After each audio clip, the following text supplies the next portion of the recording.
Eh, Comienza nuestra perashá Miketz, y fue al cabo de 2 años. Así nos dice la perashá. Y en el Midrash, nosotros encontramos en el Midrash, dichoso el hombre que deposita su confianza en Hashem. Así dice el Midrash. ¿Quién es este hombre que deposita su confianza en Hashem? Es Yosef. Yosef, porque él no se dirigió a los arrogantes y a los falsos. Y sigue diciendo el Midrash. Y cuando le dijo al ministro de las bebidas del faraón, ¿qué le dijo? Recuérdame y me vas a recordar. Por esto se le agregaron 2 años más de prisión. Y ahora, ¿qué pasa? Todo el mundo pregunta. Y es una pregunta elemental. Nosotros decimos, dichosa la persona que deposita toda su confianza en Hashem. ¿Quién es? Yosef Hasadik. Muy bien. ¿Por qué? Justamente porque él depositó su confianza en un arrogante. Él le dijo al ministro de las bebidas, le dijo, recuérdame. Por esto se le agregaron 2 años de prisión. Pero entonces, ¿cómo decimos que dichoso el hombre que no se apoya, que deposita toda su confianza en Hashem? ¿Cómo podemos decir que es Yosef? Esta es la pregunta, es una pregunta tremenda. Aparentemente,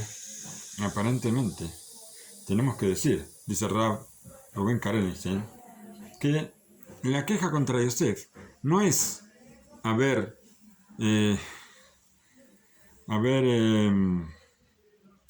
¿cómo decimos? Haberle pedido al jefe de las bebidas que lo ayude. ¿Por qué? Porque todos tenemos derecho a pedir ayuda. Cuando estamos en un problema, tenemos que tratar de salir del problema. No tengo que cruzarme de brazos y decir, bueno, está bien, yo tengo fe en Hashem 100%.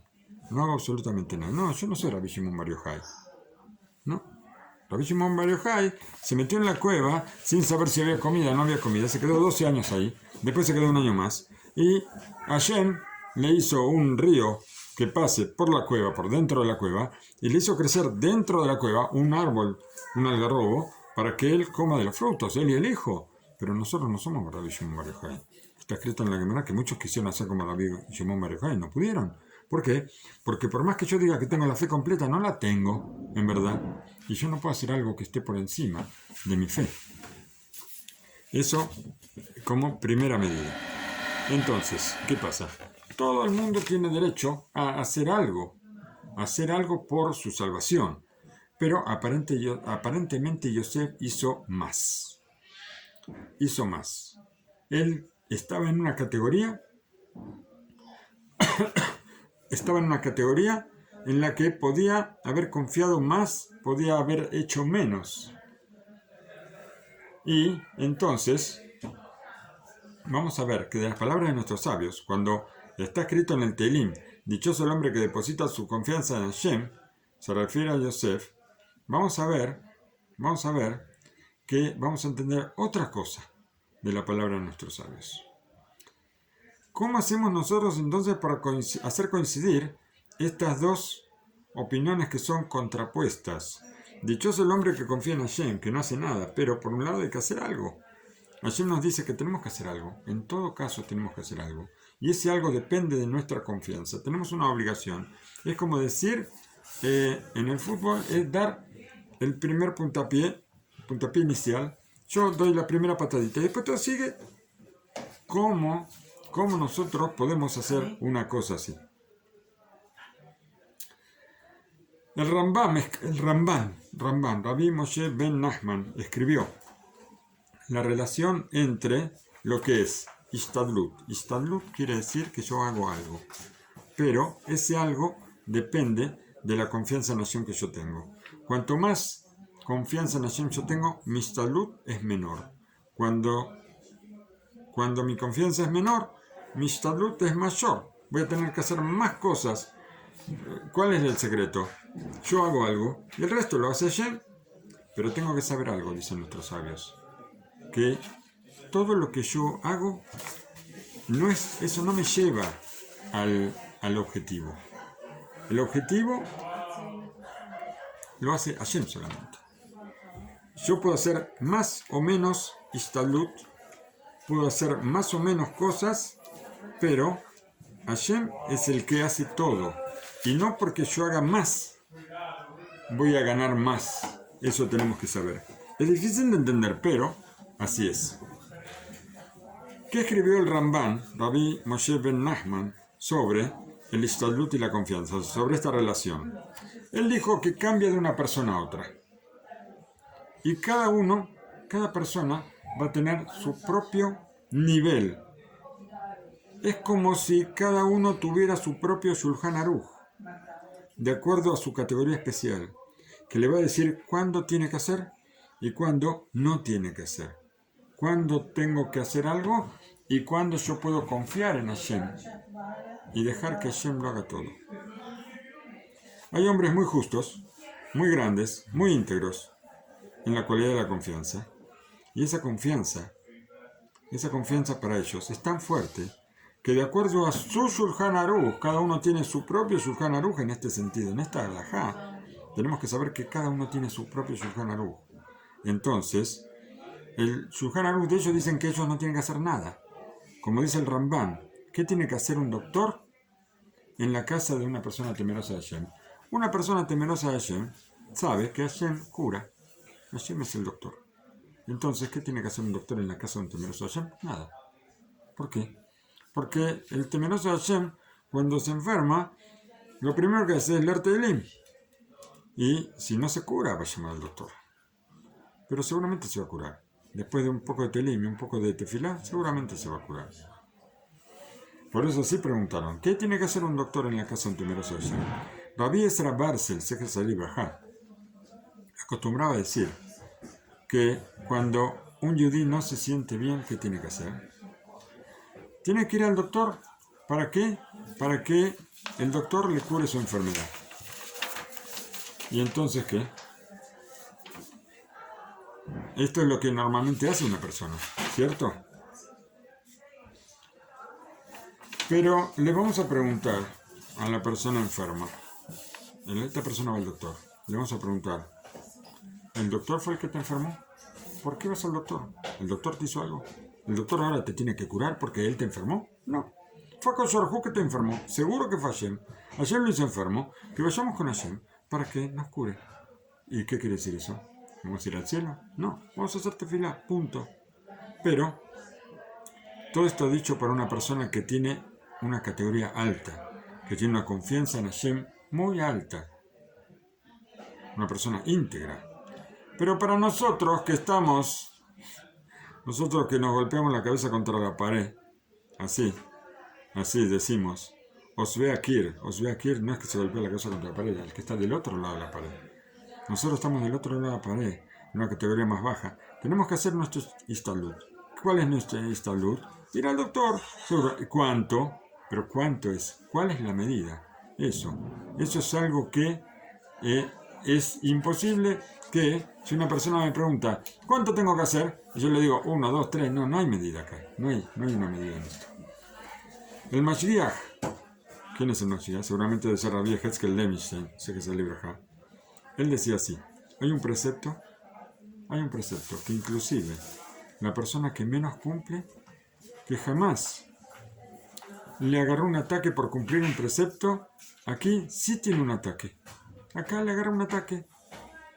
Y tal vez no la cumpla como corresponde. ¿Cuál es ese precepto? ¿Cuál es ese precepto que estamos diciendo que? A ver, lo vuelvo a decir. Inclusive la persona que menos cumple, que jamás le agarró una locura por cumplir un precepto, aquí sí le agarró. Y él quiere cumplir el precepto. Pero es una persona que nunca cumple. La persona que menos cumple. ¿Cuál es el precepto? Está escrito en el Sefer de Barim, y te bendecirá Hashem, tu Dios, en todo lo que hagas.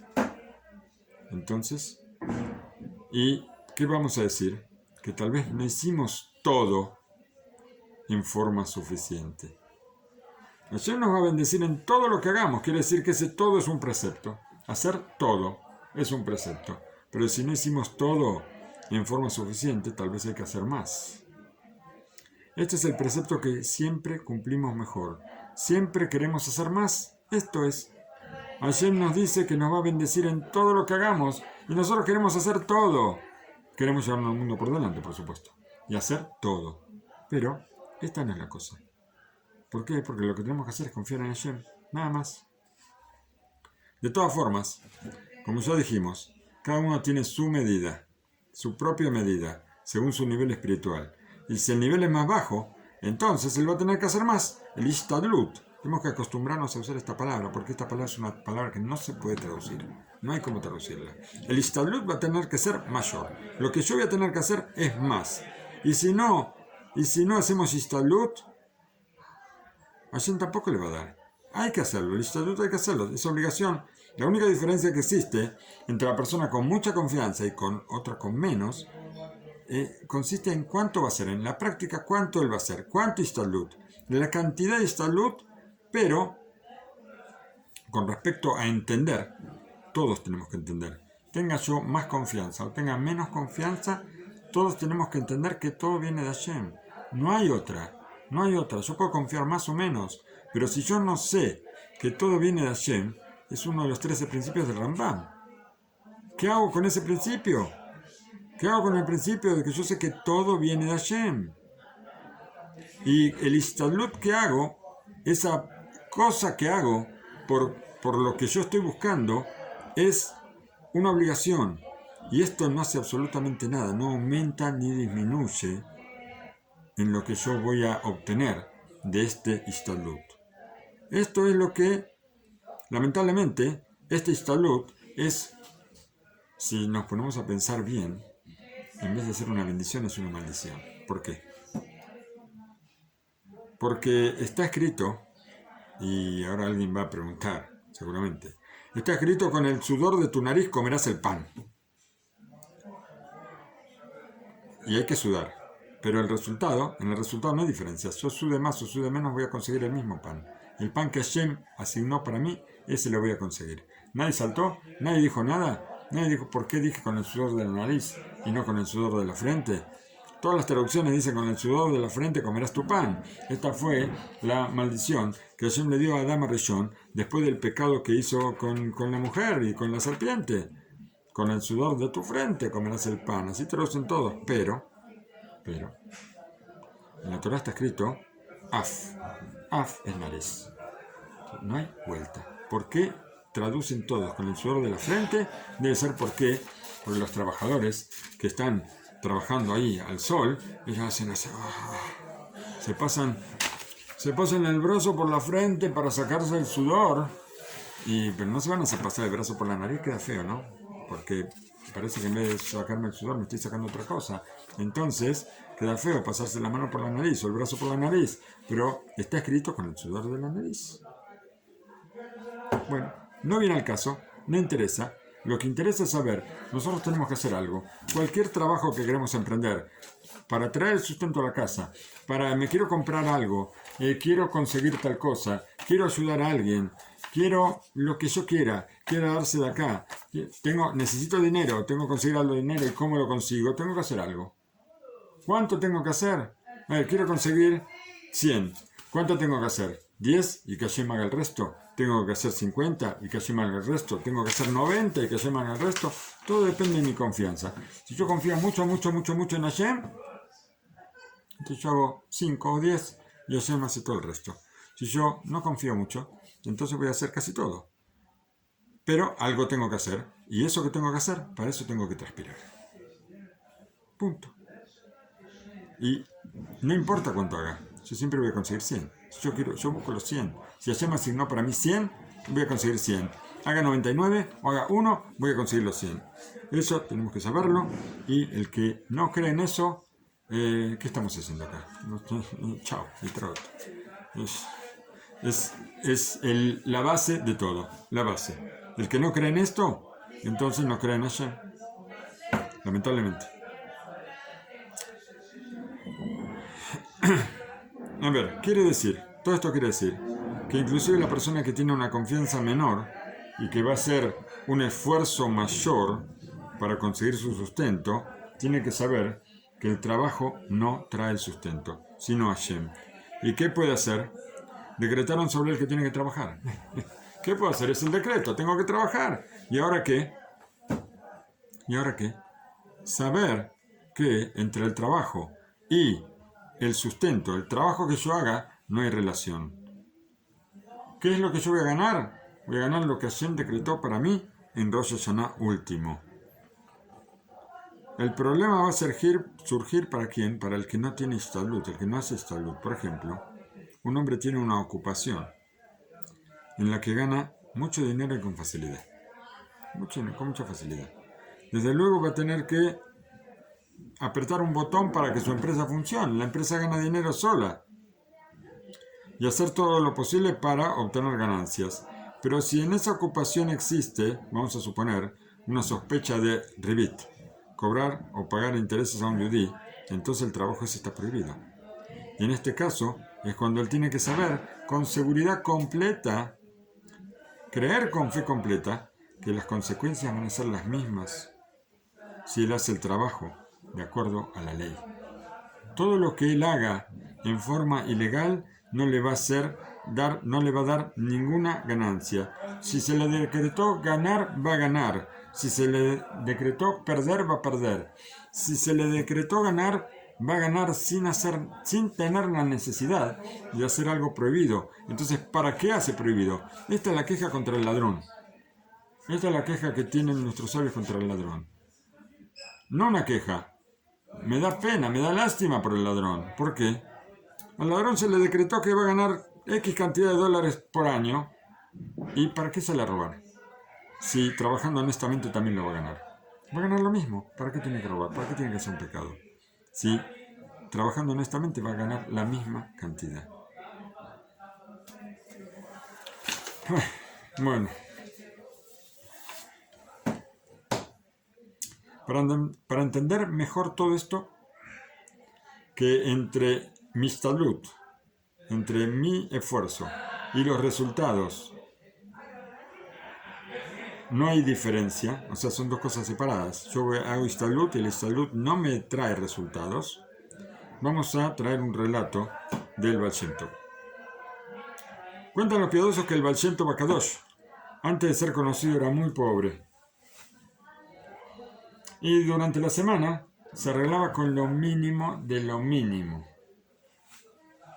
Solamente lo necesario para vivir, nada más. Pero cuando llegaba el Shabbat, no tenía alternativa. Y tenía que salir a pedir prestado o regalo. A la gente buena le pedía que le den un poco de dinero para las compras de Shabbat. Tampoco pedía prestado, yo me equivoqué, no dije prestado. Dije prestado, pero no debía haber dicho prestado. ¿Por qué? Porque si pedía prestado no lo iba a poder devolver, así que ¿para qué pedir prestado? Él pedía que le regalen, para poder tener algo para honrar el Shabbat. Una vez, un día viernes, llegó a la casa de un yudí multimillonario. Este yudí estaba sentado en un sillón enorme y tal vez, dice Rubén Karel, tal vez estaba fumando narguila, esto que fuman los descendientes de árabes, no los descendientes, los yudim que vienen de Líbano, de Siria. Y el Baal Shem Tov se acercó a la ventana y dio un pequeño golpe y se fue. Golpeó la ventana y se fue, como los chicos que golpean la puerta y salen corriendo. Bueno, no, él no salió corriendo, pero él dio un golpe a la ventana y se fue. El hombre escuchó el golpe en la ventana, se levantó. Estaba muy cómodo sentado en el sillón, muy cómodo. Y se levantó muy pesado y ve a un yudí caminando. No ve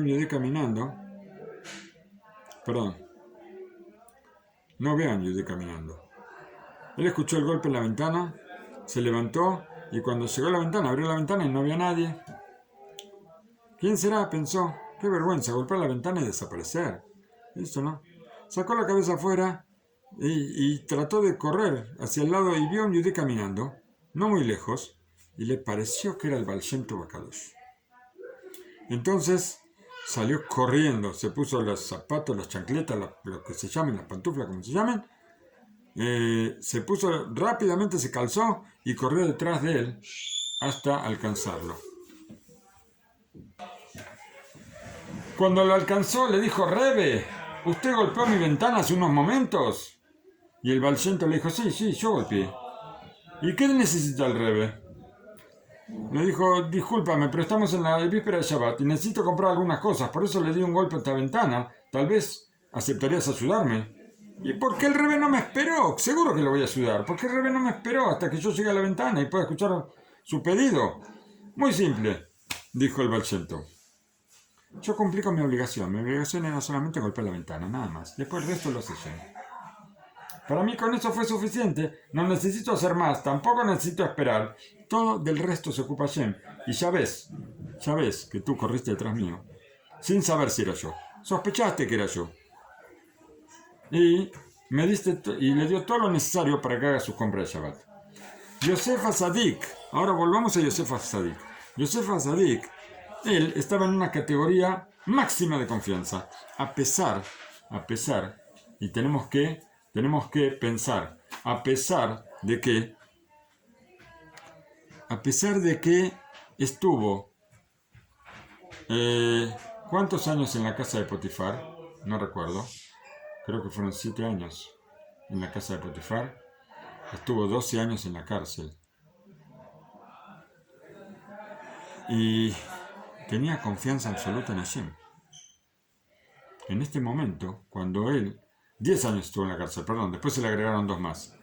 10 años en la cárcel y tenía confianza absoluta en Hashem. Entonces no tenía que hacer ningún pedido al ministro de las bebidas. ¿Para qué? Para que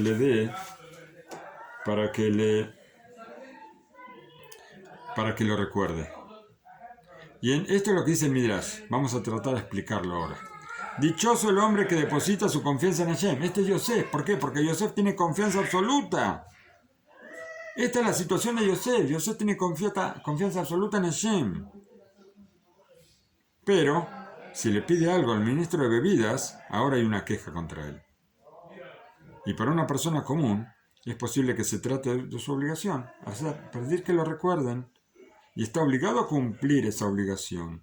Pero para Yosef, que deposita toda su confianza en Hashem, si él hace semejante cosa, de pedir que lo recuerden, es juzgado por la cosa más pequeña que haga. Por eso le aumentaron 2 años de prisión.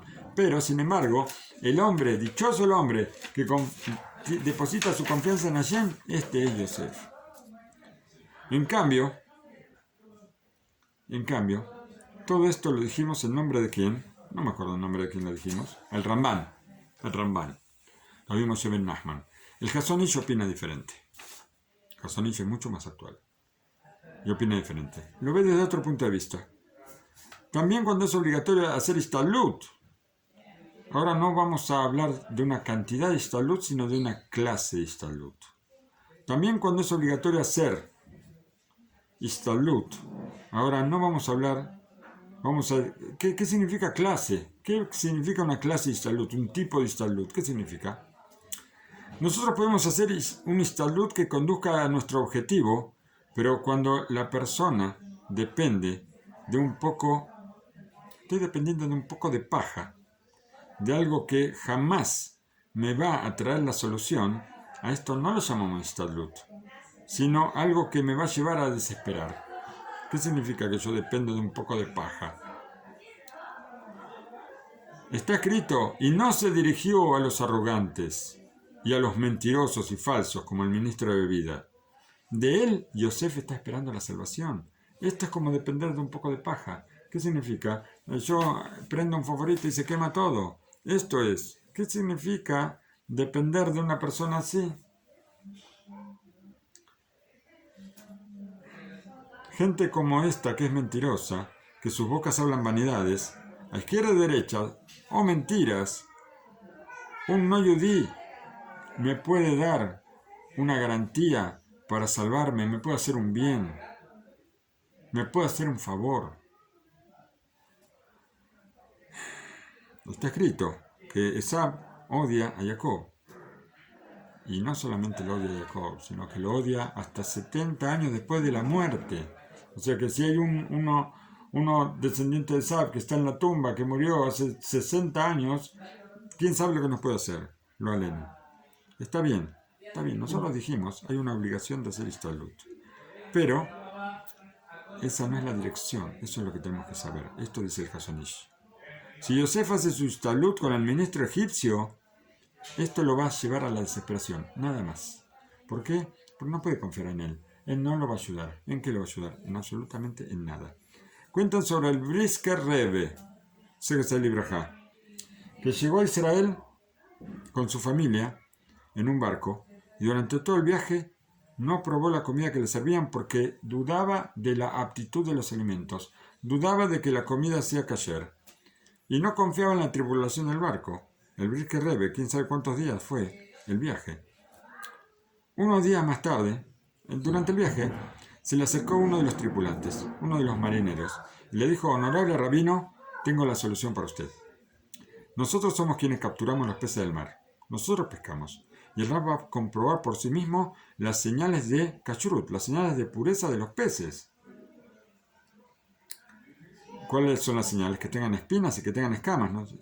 Aletas y escamas, ¿sí? Bueno, además, un pez no necesita shejitá, no necesita ser degollado. Por lo tanto, el Rab puede comer. Sacamos peces del mar. Si el Rab ve que el pez tiene los dos símbolos del kashrut del pez, y como el pez no necesita shejitá, entonces el Rab puede comer. Así le dijo el marinero. Y el Rab le pregunté: ¿qué pasa con la cocción? Yo no puedo comer algo que esté cocinado por un no yudí. Tiene que estar cocinado por un yudí. El marinero le dice: también para esto encontré la solución. Tengo en la cocina una olla nueva que jamás la usó nadie. El Rab la va a poder usar sin problemas. El Rab vio la olla nueva y le dijo: bueno, esta olla va a estar bien para los chicos. Y al mismo tiempo apagó el fuego de la cocina y lo volvió a encender. ¿Para qué? Para que lo encienda él, que es yudí, ¿no es cierto? ¿Qué hace el Rab?, le preguntó el marinero. Yo soy yudí, por eso yo le estoy ofreciendo todo esto. ¿De dónde yo voy a saber tantas cosas? Justamente porque yo soy yudí. Así hubiéramos empezado por ahí, dice el Brisker Rebbe. Ahora puedo entender todo, toda la preocupación tuya. ¿Por qué te preocupaste de decirme que podía comer pescado, que el pescado tiene los símbolos de kashrut, que no necesita shejitá, que la olla está nueva? Ahora entiendo todo. ¿Cuál es tu esfuerzo para que yo comiera y para que yo pueda cumplir con el kashrut? Si se trata de un yudí, es otra historia, punto. En temas de importancia, no podemos apoyarnos en cualquier persona. En un yudí que cumple con la Torah, sí podemos apoyarnos. En cambio,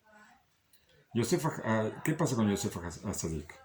A él no le faltaba nada en cuanto a su confianza en Hashem. Absolutamente nada le faltaba. ¿Su error cuál fue? La clase de Ishtadlut que hizo.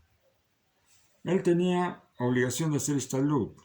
Él tenía que buscar la forma de liberarse, de escaparse de la cárcel, que alguien lo ayude a salir. Pero no con el ministro de bebida del faraón. Esto es lo que dice el Hazon Ish. Hay una clase de Ishtalut. Pedirle al ministro de bebida del faraón que lo saque de la cárcel, esto no es un Ishtalut, sino es algo que lo va a llevar a la desesperación. Después Hashem le trajo la salvación. ¿Por qué? ¿Por qué el ministro de las bebidas? ¿Por qué se acordó de Yosef? Yo alguna vez lo dije, y lo voy a decir ahora otra vez. Cuando Yosef le pidió que se acordara, a los 3 días fue el cumpleaños del faraón, y tal cual como Yosef le contó, él volvió a su cargo y volvió a ser ministro de bebidas del faraón. ¿Pero qué? Pero la Torah dice: se olvidó de Yosef. ¿Por qué? Porque no le interesaba a Yosef. A él le interesaba su lugar y nada más.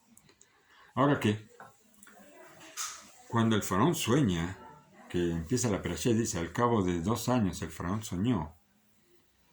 El faraón fue a todos los ministros, a todos los brujos, a todos los sabios de Egipto a pedir que le expliquen el sueño y nadie sabía explicarlo. El faraón estaba desesperado y el ministro de las bebidas vio la desesperación del faraón. Tanta era la desesperación que hasta pensaban que podía morir. ¿Y qué pasaba si moría el faraón?